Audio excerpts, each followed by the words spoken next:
This video is all about the only lens that you need for any camera.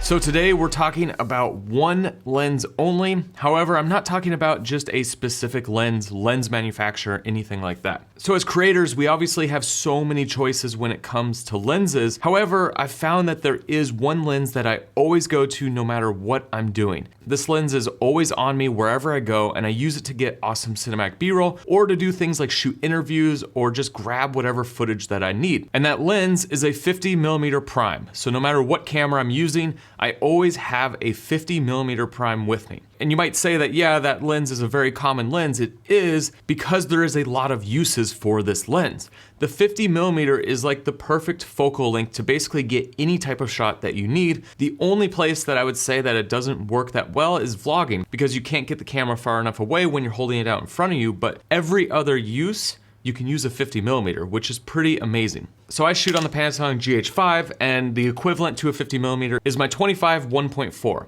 And you need a prime because primes open up wider. You get a larger aperture. So a 1.4 lets more light in than say like a 2.8. And when you have that ability to let more light in, you can get that shallow depth of field look. That's how you create that really cinematic look, the very soft focus in the background. And that's important when you want to shoot awesome cinematic B-roll. Now with this focal length, you basically have the ability to shoot your close-ups, your mediums, your wides, your extreme wides, whatever you want without having to move too far away from your subject. So when I'm shooting, I can go in tight, I could walk in closer to my subject, get a nice tight close-up shot of something, and I could also move further away and get a wide, and you don't have to get too far away from the subject to still be able to get a nice wide shot. If I was using something like an 85, is a beautiful focal length, and you can get some very awesome footage with it. However, you have to get very far away from your subject to use it for a bunch of different styles of shot. The 50's kind of like right there in that perfect range where you get that nice soft background, you get that cinematic look, but you also have the ability to get these different styles of shots. Now, another thing that's really cool about the 50 is that you can use this on gimbals and get some awesome footage. So one of my favorite combinations is using my 50mm on my gimbal and be able to get that shallow depth of field look while also getting some silky smooth shots. You can do some cool like parallax effects when you spin around a subject, and it really gives you that like cinematic quality to your footage. So I want to stress that you should be using a prime, and not just for the shallow depth of field. That's obviously a major aspect about primes.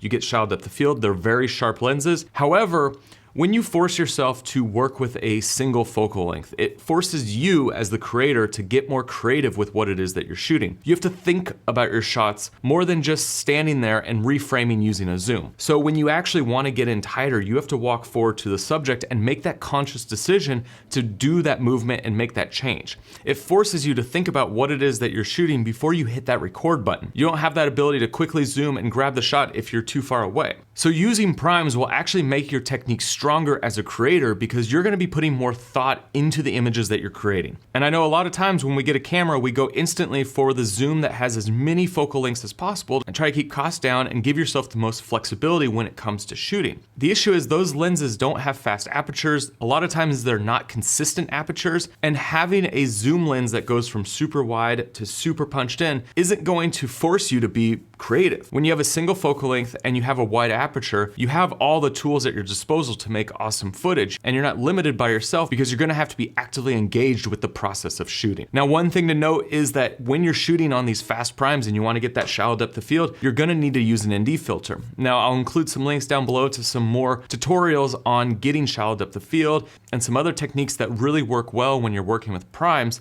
But for the most part, 50mm lenses are one of the cheapest primes that you can get for any camera. And that's another big reason why I suggest having a 50mm no matter what camera you're shooting on. It's a good lens to add to your arsenal. If you're only shooting with like one lens as it is, a 50 prime is the next lens that you should go for. Or if you're looking for a light setup and you just want to run and gun it with one lens, then the 50mm is a great lens to always be shooting on. I think one of the things that hinders us as creators is this constant focus on new gear, new products, and all these new devices. Honestly, all you need is a camera and a lens to be able to start creating awesome content. You don't need all these bells and whistles. You don't need 30 lenses. You don't need all these weird contraptions that they're coming out with for cameras. The story matters most, and being creative is what matters most. You can get away with making awesome content with a single camera and a single lens, and you can do some really cool stuff with just one lens. And one more thing about 50mm primes is that you can get really cheap vintage versions of these lenses for next to nothing. You can go on eBay right now and get a 50mm prime for like 25 bucks. So depending on what camera you're using, you can adapt these lenses to your camera. On the GH5, you can easily adapt Canon FD lenses, which are old school lens. They're like $20 for a 24mm, which is equivalent to about a 50mm when you put it on this micro four thirds sensor. Obviously the disadvantage is you don't have autofocus. However, now you have a $20 50mm lens that will get you awesome footage. And I've had a lot of success working with vintage lenses because they do bring a different character to your footage. I'll put a link down below in the description to another video I did where I tested a $20 vintage lens to a $1,200 lens, and I tested these two against each other and put some polls up on all my social media, and it's interesting the results I got. So guys, I have a challenge for you. I want you to get a prime, and that is the only lens that you use on your camera for an entire month. Now, obviously, if you're working with clients, you're gonna have to change things up depending on the client. What I'm saying is for all your creative projects, everything that you're gonna produce in the next month, try to force yourself to use one focal length and only play with one lens. Because what's gonna happen is that A, you're gonna learn how to use this lens and you're gonna master this lens. And you're also gonna figure out new ways that you can use a single focal length to get the different shots and to get the different angles that you need to create your content. It's an interesting exercise to do, and it definitely will advance you as a creator and take your footage to the next level. So guys, if you're new here to this channel, make sure you hit that subscribe button. There's a lot of awesome filmmaking tutorials, camera reviews. Also, I have the creatorfilmschool.com, which is my nuts to bolts, everything you need to know course on how to be a creator or a filmmaker. And guys, I'll see you on the next one.